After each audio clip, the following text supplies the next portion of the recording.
Bueno, hola a todos. Vamos a esperar que Instagram le empiece a avisar a todos los seguidores. Ya se empezaron a conectar. Uf, qué rápido aumentan. ¿Cómo están todos? Wow. Bueno, voy a esperar que se vayan uniendo.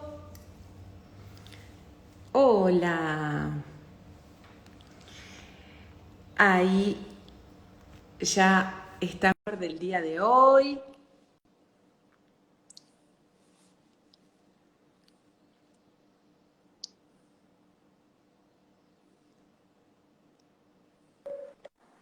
¡Hola! Buenas, ¿cómo va? ¿Qué haces, amiga? Bien, qué lindo encontrarnos por acá. Y sí, ¿qué vamos a hacer? En la época de COVID, no nos cruzamos más en el consultorio, que tampoco podíamos charlar tanto. Bueno, pero no nos privó de seguir en comunicación, así que bienvenida sea la No. nueva comunicación. Vos sabés, Vir, que quería arrancar contándole a la gente que hice un vivo hermoso con Juli el otro día, Hermoso. hermoso, de hipotiroidismo, de hipertiroidismo, y cuando lo fui a guardar, Instagram no me lo dejó subir. No No, sé cuál fue el motivo, lo tuve durante todo el fin de semana, que me decía que por mi seguridad no podía subir el vivo, avísenos, y no me lo dejó subir, lo tuve que terminar eliminando, así que le quería contar a la gente que voy a tener que repetir con Juli ese bueno, vivo no, tal porque cual. Dar otra porque vez. fue muy, muy hermoso y la verdad es que dimos mucha información que es muy importante para la gente. Hablamos todo lo que es el hipotiroidismo, las causas, los síntomas, cómo se trata y lo mismo con el hipertiroidismo. Pero bueno, para que todos se queden tranquilos porque me dicen, Vir, estuve buscando el vivo, no lo encuentro en ningún lado. No, no está porque no me lo dejaron subir. Así que lo vamos a repetir, No sé, ya le voy a, ya les seguro vamos se a pasar la dosis. Acabo de leer la dosis de T4 y se me mezcló. Estoy vieja, chicos, perdón. está muy bien, está Bueno, muy bien. primero te voy a presentar. Bueno, ¿cómo no? Les voy a presentar a la doctora Virginia Ortega, ella es mi tocaya, y además de ser mi tocaya, es mi colega, es mi amiga, porque Así, estudiamos juntas, ¿o no? Bueno, ella es por mucho supuesto. más joven, ¿no? Yo estudiamos la especialidad de nutrición juntas, yo ya era un poquito más viejita. Un Eh, bagaje y una experiencia único, así que eso también es sumamente importante, más allá de la edad. es verdad, es verdad. ¿Te acordás que llevaba a Totó a tomar la teta en los ¿Cómo? recreos? Panza así y vos con Totó en la teta, olvídate, ¿cómo no me voy a acordar? Yo con Totó en la teta, sí, sí, sí, tal cual. Así que La vida, ¿viste? Esas imágenes que te quedan grabadas para siempre, yendo a para almorzar en siempre. 15 minutos, corriendo de una clase a otra y Totó en la teta, Sí, hermoso, la sí, sí, verdad que yo me acuerdo que me lo traían para que tome la teta en los recreos, pobre gordo. Por eso mis hijos son a prueba de bala, Vir. y Bueno, bueno, viene bien, es así, es es así. así. Bueno, el tema de hoy es un tema muy recurrente en la consulta. Vos sabés que vienen muchos pacientes que dicen, doctora, engordé por mi hipotiroidismo o no puedo adelgazar por mi hipotiroidismo. Entonces yo siempre les explico que cuando hay un diagnóstico de hipotiroidismo, está disminuido lo que es el gasto metabólico, porque el metabolismo, que es lo que regulan las hormonas tiroideas, si hay hipotiroidismo está disminuido, por lo tanto todas las funciones están lentas, y siempre doy el ejemplo del tránsito intestinal. En el hipotiroidismo está todo muy lento, entonces hay constipación, y en el hipertiroidismo está todo recontra hipermetabólico, recontra activado, por eso hay diarrea. Y la Exactamente. realidad es que existe mucha relación con la imposibilidad de bajar de peso o aumentar unos kilitos durante el diagnóstico o cuando hay una mala regulación tiroidea. Pero cuando el paciente Esa- ya está en tratamiento, esto ya no exact- pasa. ¿Qué es lo que pasa exactamente. con esto? Creo que ese es el punto más fundamental y creo que es lo mejor que le podemos transmitir al paciente para su tranquilidad y creo que nada, que es una oportunidad una y que está muy buena para que precisamente queden tranquilos. Durante el primer periodo, en donde quizás uno está evaluando, está viendo, estamos tratando de llegar al diagnóstico, puede ocurrir que el paciente llegue a la consulta con un poco de exceso de peso.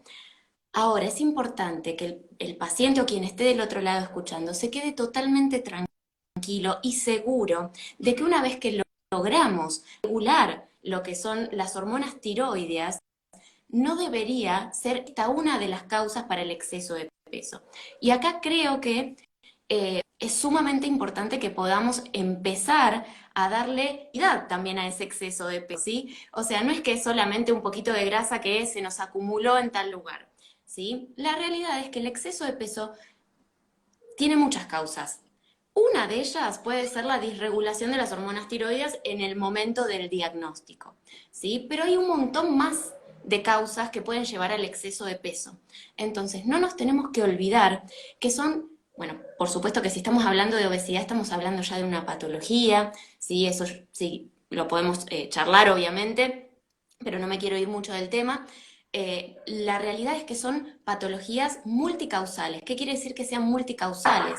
Que se generan por un montón de factores, no por uno solo, sino por la combinación de varios factores. ¿Y qué factores? Tenemos factores genéticos, factores epigenéticos, ¿sí? Que también podemos ahondar un poquitito en esto, son las modificaciones que también se van sufriendo en los genes a partir también del medio ambiente y a partir de lo que nosotros hacemos con nuestro cuerpo y con el cuidado de nuestro cuerpo.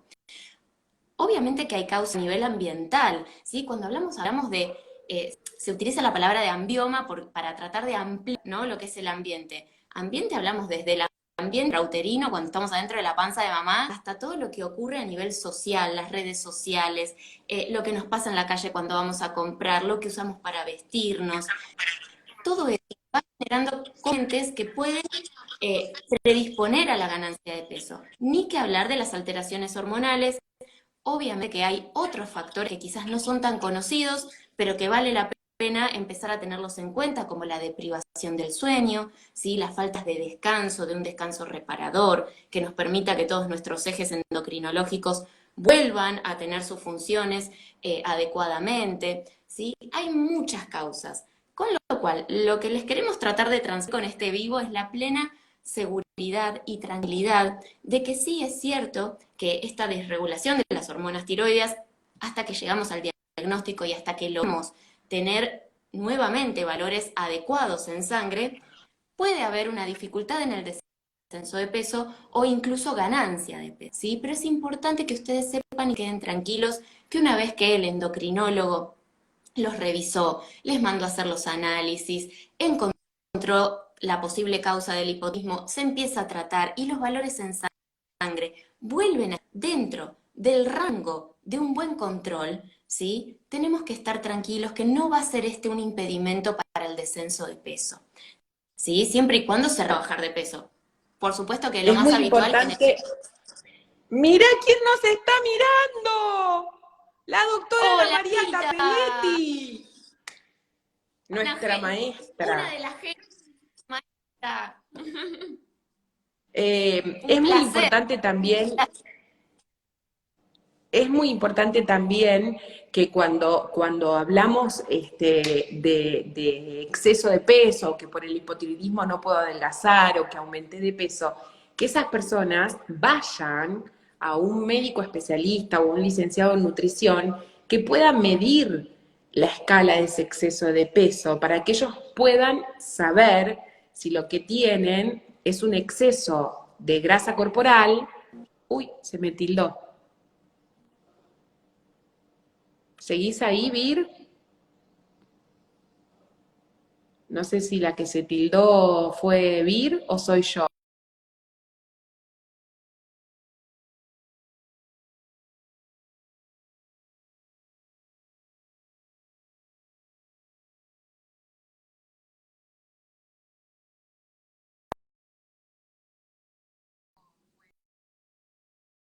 Se le cortó a Vir, ¿no? ¿Me escuchan bien? Ahí apareciste. Oh, se fue. Bueno, se quedó sin señal, ya va a volver. Les estaba contando que muchas veces uno siente que aumentó de peso, pero no tiene un real diagnóstico de cuál es ese exceso de peso que padece.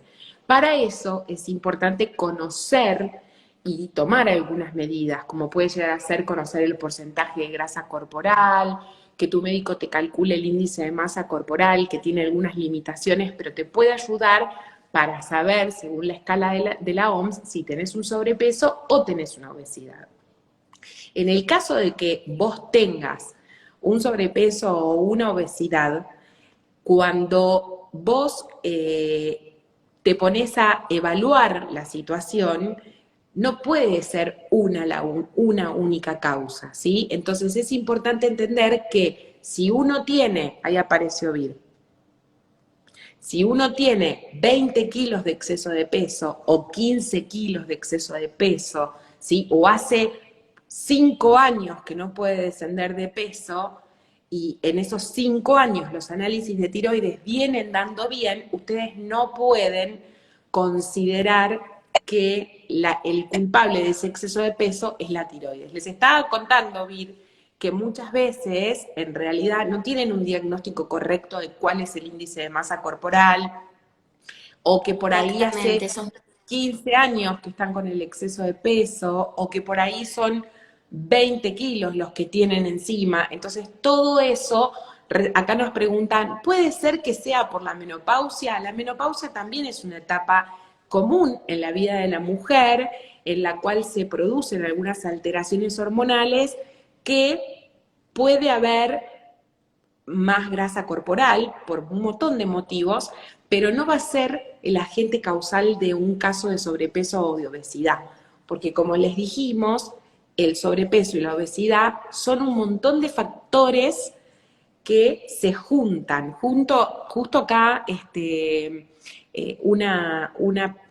una seguidora pone, yo tengo obesidad, también tengo hipotiroidismo y hace muchos años que vengo haciendo distintas dietas. ¿Será que por el hipotiroidismo no puedo adelgazar? Esta es la pregunta típica, Vir.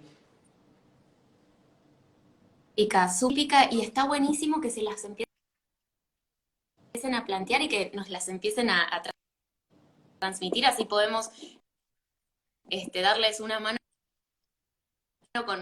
con todas estas dudas. La realidad es que obviamente, como hablábamos al principio, cuando está el hipotiroidismo y realmente, como les decía Vir, está hecho el diagnóstico, a ese aumento en ese primer momento. Ahora, un hipotiroidismo en donde el laboratorio, incluso que las hormonas ya están en un nivel de control, tenemos que pensar en todas las que puedan estar generando sea un sobrepeso o una obesidad, para lo cual es fundamental esto que recién les remarcaba Vir. Sí, es importante hacerla con, es importante estar informados, es si realmente estoy con sobrepeso, si estoy algún factor que puedo quizás mejorar, que puedo tratar, más allá del hipotiroidismo, ¿sí? Porque si el hipotiroidismo está controlado y los valores en sangre están normales, o están, mejor dicho, dentro del rango de control, Vir, ¿sabés lo que que es un paciente Vir, se te corta mucho, es muy, muy hipotiroideo, difícil deberíamos escucharte? buscar.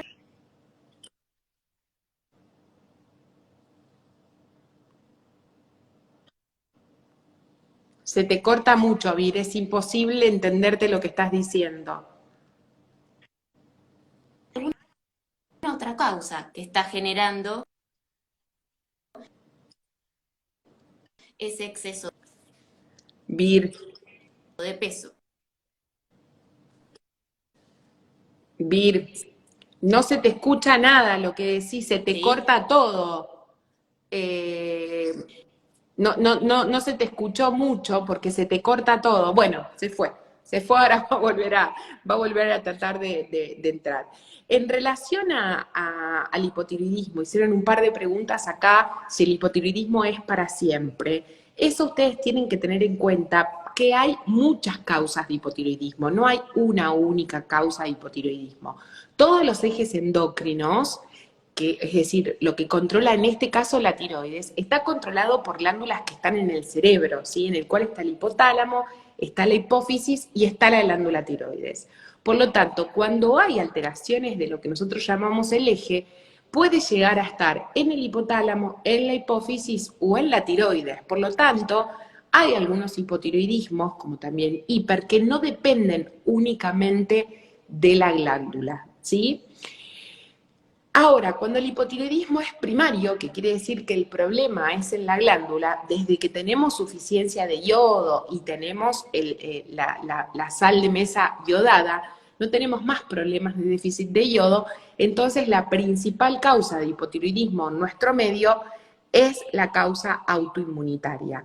Pero eso no quiere decir que esta causa autoinmunitaria, que es la tiroiditis autoinmune de Hashimoto, sea la única causa. Entonces, ni tampoco que tener tiroiditis de Hashimoto sea sinónimo de tener hipotiroidismo. ¿Por qué? Porque vos podés tener una tiroiditis de Hashimoto y no tener un hipotiroidismo. Te estoy viendo los pies, Vir.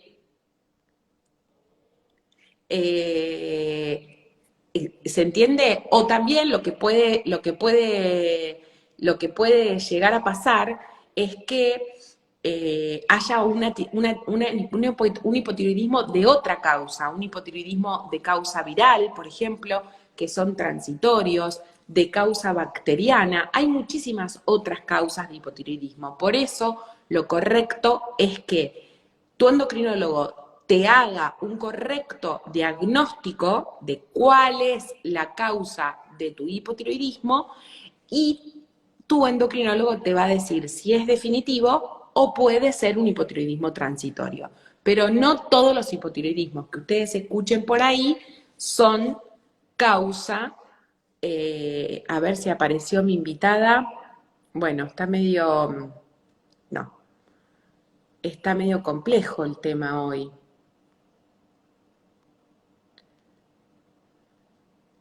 Justo que quería...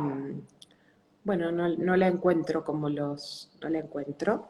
Acá está, ahora sí. A ver si esta vez tenemos suerte.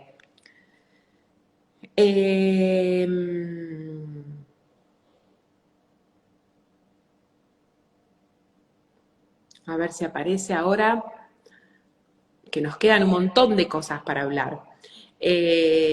Bueno, la seguimos esperando a... ¿Los anticuerpos altos se curan con antialérgicos? No, bueno, esto es otro tema, ¿sí? Cuando estamos hablando específicamente de la tiroiditis autoinmunitaria, esta es una enfermedad autoinmune. En todas las enfermedades autoinmunes lo que falla es el sistema inmunitario, donde reconoce una célula que es propia como una célula ajena y la ataca. Entonces, por ejemplo, nosotros nos entra un antígeno, nos entra un virus, nuestro cuerpo genera anticuerpos que son como un Pac-Man y se va a ir a comer ese virus que es un agente extraño. Cuando ese sistema inmune por algún motivo, generalmente por herencia, porque viene de familias con causas y problemas autoinmunitarios, generalmente por herencia, se ven afecciones autoinmunitarias, en algunos casos se pueden generar anticuerpos contra la glándula tiroides. Cuando aparecen estos anticuerpos contra la glándula tiroides, no importa si el valor de anticuerpos es 100, es 1000 o son 2 millones, ¿sí? Lo que importa es que vos tenés una enfermedad autoinmune en tu glándula tiroides. Cuando esa enfermedad autoinmune hace que haya determinados anticuerpos presentes, como por ejemplo la antiperoxidasa, y haya síntomas de hipotiroidismo con determinados rasgos en la ecografía, puede aparecer un hipotiroidismo florido. Pero vos podés tener los anticuerpos presentes y todavía no estar hipotiroideo, porque sí podés tener los anticuerpos, pero la función de la glándula todavía puede estar conservada. A medida que el tiempo pasa, cuando estos anticuerpos siguen funcionando permanentemente, esto se transforma en una enfermedad crónica, por eso se llama tiroiditis crónica de Hashimoto. ¿Qué significa? Significa que durante toda tu vida estos anticuerpos te van a ir atrofiando la glándula tiroidea, por eso al final de la enfermedad se llama tiroiditis atrófica. ¿Esto qué quiere decir? Que cuando hay una tiroiditis autoinmune de Hashimoto, primero, los anticuerpos se hacen únicamente para tener el diagnóstico de la enfermedad. Después, durante todo el momento, los anticuerpos no sirven para nada, ¿sí? Segundo, tener anticuerpos no es indicación, bajo ningún punto de vista, de que al paciente haya que medicarlo. Para medicarlo tiene que haber un mal funcionamiento de la glándula tiroides y una alteración de la TSH o la T4, ¿sí? Si no, no. Y con TSH que son altas para medicar. O si el paciente tiene mucha sintomatología, porque claramente hay algo que es muy importante, que es que la clínica del paciente es soberana, entonces muchas veces, si uno tiene la duda, puede hacer la prueba terapéutica, siempre hay que empezar con una dosis muy bajita y tratar al paciente, a veces desaparecen los síntomas y ese paciente necesitaba tratamiento. Pero también te puede pasar que vos estés en un estadio inicial en el que únicamente te detectaron los anticuerpos y todavía no necesites tratamiento. Esto te lo va a determinar tu endocrinólogo. Ahora, el hipotiroidismo puede dar muchas causas. Estábamos hablando del exceso de peso. No vas a medicar a una persona para hacerlo adelgazar con hormona tiroidea. Eso es una tragedia, eso no se hace bajo ningún punto de vista. De hecho, hace muchísimos años atrás, bueno, todavía sigue pasando lamentablemente, se usaban las drogas tiroideas en combinación con algunas otras drogas anorexígenas, con laxantes, con diuréticos, para hacer adelgazar a las personas.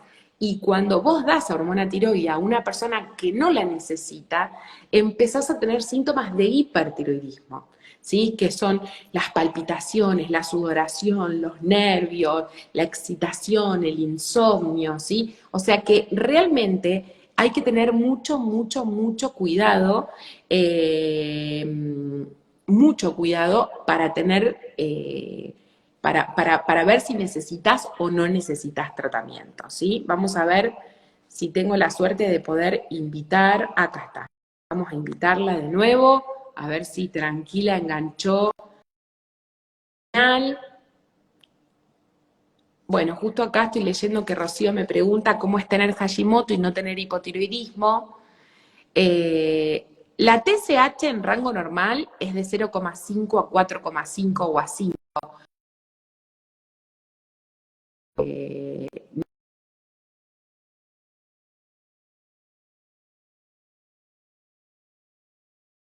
Generalmente lo que pasa.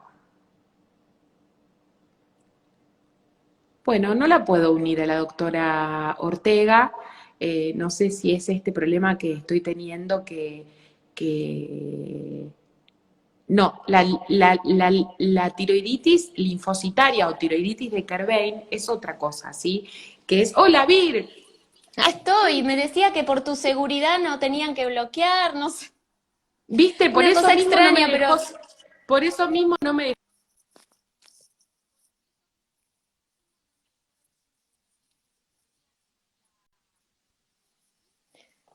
Y te digo que no eran mis pies tampoco. Sí, me di cuenta después, me di cuenta y Tranqui. la eliminé. Les estaba contando que me preguntaron qué era la tiroiditis linfocitaria, que la tiroiditis linfocitaria es la tiroiditis de Kerbein, es una situación en la cual hay una infección por virus en la glándula tiroides, por virus que son comunes, ¿sí? El virus, el adenovirus, todos los virus que generan la gripe, virus comunes de las vías aéreas superiores, que lo que hacen es ingresar en la glándula y hacen que explote la célula tiroidea y largue todas las hormonas a circulación, entonces puede tener una fase primera hipertiroidea, pero después se agota y puede haber una fase de hipotiroidismo. Bueno, este es una alteración en la cual vos vas a tener alteradas las hormonas tiroideas, pero también vas a tener aumentados los glóbulos blancos y también vas a tener dolor a la palpación en la glándula. Por eso muchas veces cuando un paciente tiene alteradas las hormonas tiroideas, tienen que tener en claro que el cacao no es la tiroiditis de Hashimoto. Hay un montón de otras causas de hipotiroidismo. Por lo tanto, hay que siempre ir al endocrinólogo para que el endocrinólogo revise al paciente. Miren qué simple esto, palpar una tiroides para ver si duele, preguntarle si estuvo con fiebre anteriores, moco y resfrío, y después empezó el dolor de garganta y todos los síntomas del hipotiroidismo. Bueno, eso es el diagnóstico de una tiroiditis linfocitaria o de un hipotiroidismo de Kerbein. Vamos a volver a aprovechar que la tenemos a la doctora Virginia Ortega. Te hago otra pregunta, Vir, ya que vos sos especialista en nutrición, Obvio. que es la pregunta eterna. ¿Los pacientes que tienen hipotiroidismo tienen que seguir alguna dieta específica? Bueno, creo que esa es la pregunta más frecuente en todos sentidos, ¿sí? Primero y principal, como siempre les dice Vir, que siempre lo está posteando y me parece que está buenísimo que lo tengamos súper claro. Sí es importante hacer la consulta, sí es importante que tengamos una dosis adecuada de levotiroxina y una vez que tenemos esa dosis adecuada, es importante que también hagamos la consulta con el Nutri para que nos indique un plan alimentario y los horarios también adecuados para que esa levotiroxina se absorba adecuadamente. ¿Sí? Sí es cierto que nosotros les indicamos y hacemos mucho hincapié en que la levotiroxina se absorbe mucho mejor cuando el estómago está vacío, esto quiere decir en ayunas, ¿sí? Este es uno de los pasos que nos va a garantizar que el día de mañana se regularicen esos valores de hormona tiroidea en sangre. Ahora, también es importante que sepamos que nosotros necesitamos de un buen desayuno para que todo nuestro metabolismo empiece a estar activo. Entonces, todas esas modificaciones es importante que las charlemos con un especialista en nutrición, ya sea el médico o la Nutri, como para que regularicemos también el tema del desayuno, que hagamos la ingesta de la levotiroxina en ayunas, que esperemos los 30 a 45 minutos que son necesarios para que esa levotiroxina se absorba adecuadamente y que planifiquemos un desayuno con un menor contenido de fibra para que la levotiroxina se termine de absorber como corresponde, ¿sí? Ahora, si la pregunta es en cuanto al desayuno, sí tenemos que hacer una alimentación o una prescripción en cuanto a los alimentos en esas primeras ingestas que se dan después de la toma de la levotiroxina. Ahora, sí es importante que sepamos que una vez que pasaron esas primeras horas, esas primeras 2 horas después de que hicimos el desayuno y después de que obviamente tomamos la levotiroxina, es importante que sepamos que no hay evidencia científica que justifique la modificación de la alimentación posterior a ese desayuno. Siempre nos consultan mucho sobre todos los vegetales crucíferos, nos preguntan sobre el yodo, nos preguntan sobre muchos El alimentos que gluten. quizás el gluten, la dieta antiinflamatoria. De hecho, ahí mientras esperaba vi un par de preguntas sobre la dieta antiinflamatoria. Como les decía Vir, lo más importante es la consulta, ¿sí? ¿Por qué? Porque si yo tengo un buen diagnóstico, sé si tengo o no tengo hipotiroidismo, sé si tengo exceso de peso o no tengo exceso de peso, y sé la causa, bueno, yo tengo que saber que obviamente las tiroiditis, que son de causa autoinmune, pueden estar asociadas con otras patologías autoinmunes.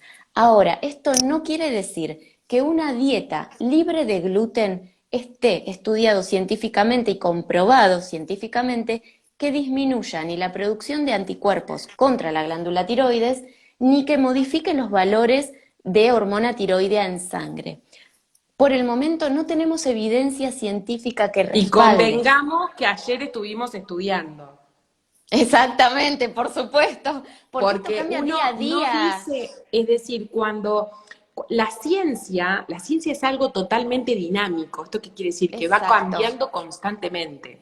Entonces, no sé, nosotros hace exactamente. 5 años decíamos, no puedes comer más de 2 huevos por semana, ahora se sabe que el huevo no tiene nada que ver con el colesterol y la gente puede comer huevo porque ya bueno, lo mismo va pasando con casi todas las cosas que nosotros decimos. Gracias a Dios, la ciencia va generando nuevos estudios científicos y va determinando evidencia científica para que nosotros podamos llevar esa evidencia a la práctica clínica. ¿Esto qué quiere decir? Que si vos resolvés medicar a un paciente con tal cosa o sacarle gluten o hacer lo que haces, lo haces porque tenés información que te Evidencia. avala, no porque te dieron Exacto. ganas y porque vos crees que el gluten es tóxico. Exactamente. Por eso De es este importante que estilo sepan, están avaladas en sí, evidencia científica. Quiere decir que no fueron ni estudiadas, o capaz que fueron estudiadas pero no comprobadas, como el artículo que leímos del diet, salió un artículo en diciembre del 2020 de la dieta tiroidea, ¿sí? exactamente, Donde dice exactamente. que no se pudo concluir ninguna relación entre la dieta sin gluten, entre el yodo y el funcionamiento tiroideo o autoinmunitario. O sea que eso, olvídenselo, porque el día que esa evidencia salga, quédense tranquilas que con Vir vamos a hacer un vivo y vamos a decir, a partir de hoy no se Por come más gluten. supuesto, Hoy en por día, supuesto, y creo que eso es la clave, ¿no? Empezar a entendernos como seres humanos complejos, completos, en donde esto todo es dinámico, ¿sí? Está muy asociada en el ser humano ya de por sí, de toda la vida, esta idea de la causa-efecto, ¿sí? Que una sola causa genera un solo efecto. Bueno, tenemos que saber que en medicina no es así, que lamentablemente o positivamente en general las cosas que nos suceden son multicausales, ¿sí? Son muy poquitas las patologías que tienen una única causa y en general son las patologías que son infecciosas.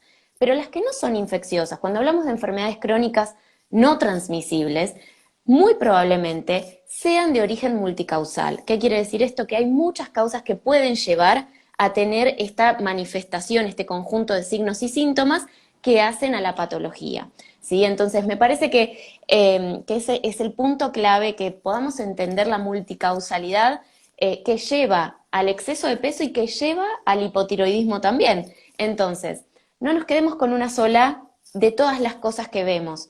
vamos a empezar a contestar algunas públicos. Vamos. Bueno, acá Liliana Caprio dice, bueno, primero me preguntan por qué no hablamos de hipertiroidismo. Este es un vivo específico con una temática para que la gente sepa a qué vivo unirse, porque estamos haciendo una tiroideo maratón y cada uno de los vivos tienen una temática con la finalidad de organizarlos y de traer el mejor especialista en el área para cada tema, ¿sí? Por eso hoy estamos hablando de la relación entre el hipotiroidismo y el descenso de peso, y es verdad que tenemos que hablar del hipertiroidismo y el descenso de peso, ¿no, Vir? Porque así como en el Exactamente, por hipo puede haber supuesto. aún Por en el supuesto, y esto es fundamental. Nosotras siempre cuando nos encontramos en los pasillos, siempre hay digamos, una temática que suele surgir, ¿no? Y es esto de que nos angustia y nos preocupa el sufrimiento que hay atrás del peso, ¿sí? Toda esa carga que le ponemos al peso y muchas veces pensamos únicamente en el exceso de peso. Bueno, la verdad es que hay muchos pacientes que sufren por el descenso de peso, por el descenso de peso involuntario. Obviamente el hipertiroidismo puede estar relacionado con este descenso de peso y es importante que sepamos que esas modificaciones que uno puede tener en el peso pueden ser la causa o pueden estar causadas por algo que nos está ocurriendo internamente. Entonces, las variaciones en el peso deben ser estudiadas, deben ser consultadas y obviamente deben ser tratadas como corresponde. Obviamente que en el hipertiroidismo estamos hablando de, obviamente, una patología que requiere de una evaluación súper meticulosa, ¿sí? Y que es importante que, como hablábamos recién del hipotiroidismo, también pensemos en el hipertiroidismo, que no lo dejemos de lado y que también busquemos las causas del hipertiroidismo, que sepamos qué es lo que nos está ocurriendo y en base a eso podamos plantear el tratamiento y obviamente ajustar la alimentación a eso que nos está ocurriendo.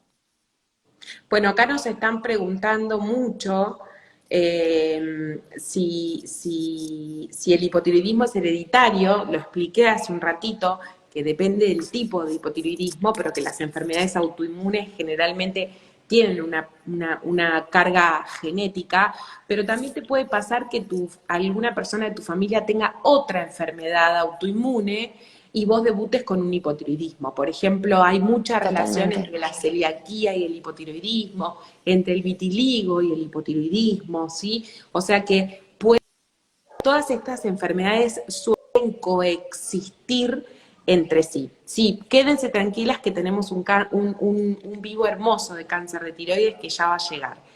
Me preguntan también, y voy a aprovechar para contestarlo, si es posible que por el hipotiroidismo existe hiperprolactinemia. Esto es una pregunta re importante para aclararla ahora que surgió, Sí, sí, porque obvio. la célula que libera la prolactina, que se llama lactotrofo y que queda en la hipófisis, tiene receptores para la TSH, que es la hormona que aumenta en el hipotiroidismo. ¿Esto qué quiere decir? Que cuando en el hipotiroidismo aumenta la TSH, quieras o no quieras, esa célula que va a liberar prolactina está estimulada y aumenta la prolactina. Por lo tanto, en el hipotiroidismo puede aumentar la prolactina, por eso pueden haber cambios en el ciclo menstrual, problemas para quedar embarazada o infertilidad, ¿sí?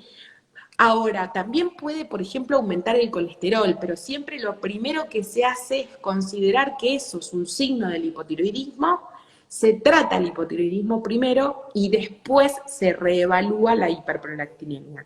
De cualquier manera, la prolactina, el valor de la prolactina alta por un hipotiroidismo es una prolactina que nosotros nos damos cuenta de que es por el hipotiroidismo, ¿sí? No es una prolactina tan alta como para pensar en un adenoma de hipófisis, entonces tu endocrinólogo se va a dar cuenta de qué es la causa. Pero sí te puede pasar que venís con una prolactina altita hace mucho tiempo, mucho tiempo, mucho tiempo, mucho tiempo, y por ahí no fuiste al endocrinólogo y nadie se dio cuenta de que esa prolactina alta o ese colesterol alto puede ser el debut de un hipotiroidismo, ¿sí?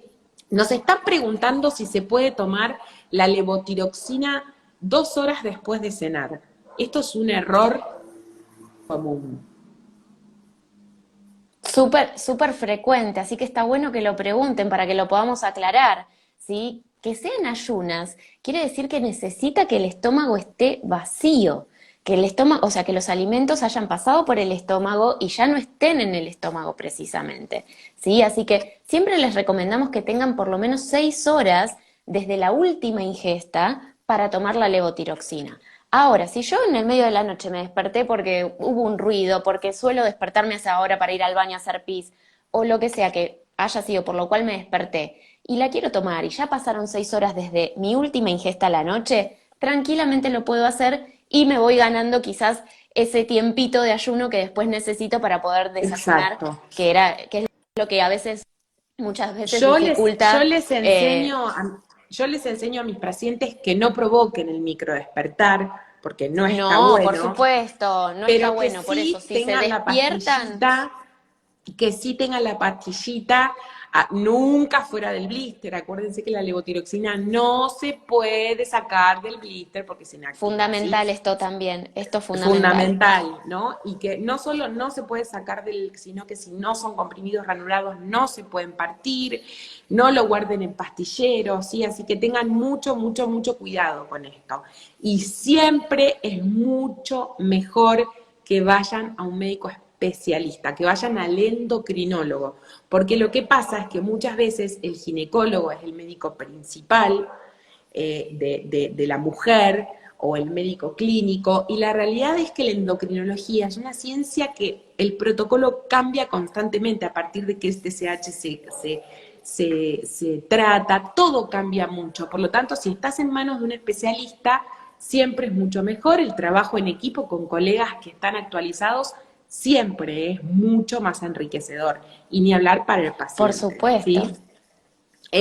Por supuesto, por eso hablábamos que anoche estuvimos hasta incluso viendo los últimos artículos que salieron hasta hace poco. Sí, es importante que sepamos que esto es dinámico, que esto cambia, que no es que la indicación que yo tuve en tal momento va a ser así para siempre, sino que quizás se va estudiando, se va conociendo, se va ampliando también el estudio, porque a veces cuando hablamos de evidencia científica suena como una palabra rara y no se sabe a qué nos Y estamos refiriendo. más en redes donde el Tal cual, vacío legal es absoluto y acá está cualquiera. tal cual, Ahora parece que la tiroides es un tema tal boom, cual. entonces todo el mundo habla de tiroiditis. Nos hacen preguntas muy interesantes, que la verdad es que me encantaría poder contestarles a todas, pero a veces se hace muy difícil leer, hablar, contestar. Había una pregunta que me gustó mucho, que quisiera, que me parece muy enriquecedora contestarla, a ver si la puedo encontrar. Esta, la de Ferreira Ana Rial. Dice, por eso aparecen calambres, y la verdad es que los calambres son una sintomatología re frecuente del hipotiroidismo, Vir, re frecuente, ¿sí? Totalmente, Las mujeres totalmente, aparecen totalmente. con unos calambres terribles a la noche. Bueno, eso es lo que yo digo que requiere de un ajuste de dosis, porque muchas veces lo que pasa Por también, supuesto. Vir, que el valor de la TSH tiene que estar en rangos normales, digamos, tiene parámetros normales, pero no todo paciente se siente cómodo o se siente sin síntomas con la misma TSH. Por eso yo Exacto. Por eso, siempre pongo, si en la historia clínica arriba vos lo debes haber visto, que pongo TSH óptima y yo sé con qué TSH tengo que tener a ese paciente. Siempre que una persona aumente de peso o baje de peso, también es importante que vaya al endocrinólogo, porque los cambios en el peso generan reajuste de dosis, ¿no, Vir? por supuesto, y que, como hablábamos al principio, ¿no? Que empiecen a escuchar a su cuerpo, que estén atentos, que escuchen las síntomas y los signos que su cuerpo les empieza a dar, ¿sí? Porque esto es dinámico, es algo que se va modificando, que va cambiando y que es lo lindo de todo esto, ¿no? O sea, es lo que lo hace un desafío y es lo que nos hace estar alertas y estar atentos a todo Ay, eso mirá que qué linda pueda... pregunta, Vir. Tengo A una ver. pregunta hermosa. Belu dice, yo tomé durante todo mi embarazo durante la noche porque en el día tenía muchos vómitos. Cursé todo el embarazo con niveles buenos. Esto se los quiero aclarar porque muchos me dicen, usted dice que hay que tomarla así, yo nunca la tomé así y yo tomo mi 175 y estoy perfecta. Bueno, a ver, esto no es una lucha, digamos. Nosotros recomendamos esto para que la absorción de la levotiroxina sea óptima, ¿sí? ¿Esto qué quiere decir? Tomar mucha levotiroxina tampoco está bueno, porque la levotiroxina a largo plazo tiene sus efectos adversos. O sea que esto quiere Por decir, supuesto. por ejemplo, la osteoporosis, ¿sí? Entonces, es mejor tomar 125 que 175. Entonces, por ahí vos te levantás todos los días, tomás la levotiroxina y al toque desayunás con fibra, la absorción es escasa y por eso necesitas una dosis tan alta. Pero por ahí si vos tomás Claro, la levotiroxina como corresponde, en vez de 175 necesitarías 100. Y a la larga va a ser mucho mejor para vos. En el caso especial de Belu, exactamente. que ella estaba embarazada y que vomitaba, estar embarazada y con vómitos es una situación que hay que individualizar, Belu. Eso no quiere Por decir que lo que supuesto. vos hiciste en tu embarazo esté correcto para todo el mundo. ¿Por qué? Porque vos estabas, por ser mamá, embarazada, deberías tener una situación especial, una causa especial, y al tener vómitos pudiste cambiarla de horario y te salió bien, pero esas son cosas que se individualizan después para cada uno de los pacientes, ¿sí? Eso es muy Exacto. importante. Porque ese es el Exacto. peligro también de las redes sociales, Vir, que la Por gente tiene que supuesto. entender que uno da recomendaciones generales, que son las que uno puede dar, pero hay muchas cosas que uno resguarda, información que no da, porque puede ser peligrosa para que la gente la conozca, o que hay No, que por ajustarla supuesto. individualmente de acuerdo a la situación en la que está, ¿no?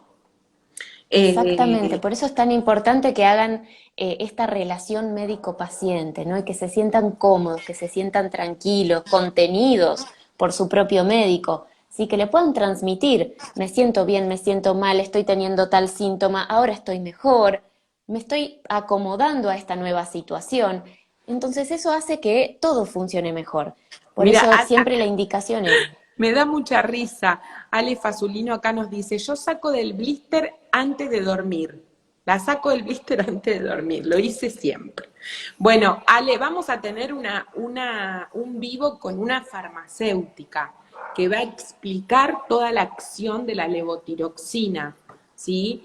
Y que te va a explicar que cuando, por eso tiene un color tan preciso el blister, que cuando la levotiroxina toma contacto con el oxígeno y con el medio ambiente y con algún tipo de temperatura, modifica su comportamiento. Por eso es que directamente hay que sacarla del blister a la boca con muy poquita agua. ¿Mm? Eh, exactamente, exactamente. Acá nos preguntan si hay alguna relación entre la resistencia a la insulina y el hipotiroidismo. Vos sos una experta en resistencia a la insulina, así que te la dejo a vos. Uf, pero preguntón me tiraste, o sea, una bomba de tiempo. Digo una bomba de tiempo no para que se asusten, sino porque es tan complejo los mecanismos, ¿sí? El metabolismo, la cantidad de hormonas que intervienen. Y te cuento más, mira, ahí se me escucha bien, Vir. Perfecto. Bueno, joya. Te cuento más, de hecho, cuando planificábamos un poco estas explicaciones y el vivo, me había preparado, para que tengas una idea, un adiposito. Mira, mira lo que te voy a mostrar. Un globito, ¿sí? Qué Escúchame, hermoso. las ginecólogas tienen todos sus almohadoncitos con forma de vulva. Yo quería tener mi Sí, objeto y las personal para sexólogas, todos los explicar juguetes que le tal cual. regalan, che. Y está perfecto, me parece bárbaro. Por eso te decía al principio que me parece que está buenísimo que empecemos a identificar y a ponerle nombre a las cosas y a llamarlas como tal, ¿sí? Tenemos que saber que la célula adipositaria no es un poco de grasa que se nos acumuló ahí, que nos molesta estéticamente, nos molesta visualmente. La célula adiposa, al igual que otras células de nuestro organismo, tiene funciones y entre esas funciones precisamente muchas de ellas es ser secretora, es decir, quiere decir que él fabrica, ¿sí? Hormonas y transmisores que viajan en todo nuestro cuerpo, modificando también el metabolismo, ¿sí? Ahora, esta célula adiposa no es que está solita por la vida y que no, digamos, no tiene ninguna función y simplemente está ahí para molestarnos. Esta célula adiposa recibe muchas señales y fabrica otro tanto de señales, ¿sí? Entonces es importante que empecemos a llamarla como corresponde, que empecemos a conocerla, que empecemos a saber que tiene muchas funciones y que entre esas funciones se puede alterar el metabolismo y pueden estar relacionados distintos mecanismos, como por ejemplo la insulinoresistencia, el hipotiroidismo. Todo está relacionado, no son células aisladas, no son patologías aisladas, estamos hablando del metabolismo. Y cuando hablamos de metabolismo hablamos de interrelación, interrelación entre distintas células, entre distintos transmisores y en esta comunicación que va y que viene de un lado al otro con distintas funciones y con distintas respuestas, ¿sí? Entonces, primero y principal, la insulinoresistencia puede ser parte de un combo previo relacionado al peso, ¿sí? Puede ser que este combo previo relacionado al peso también esté relacionado con el hipotiroidismo, que haya surgido durante el diagnóstico del hipotiroidismo. Puede ser que se haya hecho el diagnóstico del hipotiroidismo, que se haya puesto una dosis de levotiroxina, nunca más hiciste algún control, no sabes si esa es la dosis adecuada en ese momento de tu vida y que eso se relacione con la posterior insulino resistencia o con la posterior, digamos, relación del metabolismo de los hidratos de carbono, ¿sí? Pero no pensemos las cosas en forma aislada, pensémosla como el conjunto de células interactuando entre sí, generando señales del cerebro al cerebro, al tubo digestivo, a todas las... Sí, es importante que existen y son muy importantes. La señal, porque me escuchan a mí, a ver si a mí me Yo te escucho muy entrecortado, no sé si vos me escuchás a mí. sigue hablando, sigue hablando. ¿Es ella o soy yo? Yo ahora te escucho muy entrecortado, no sé si los demás escuchan porque yo no veo a los participantes.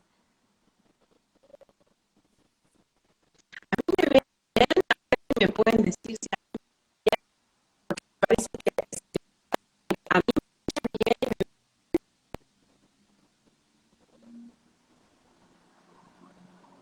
yo soy más lindo.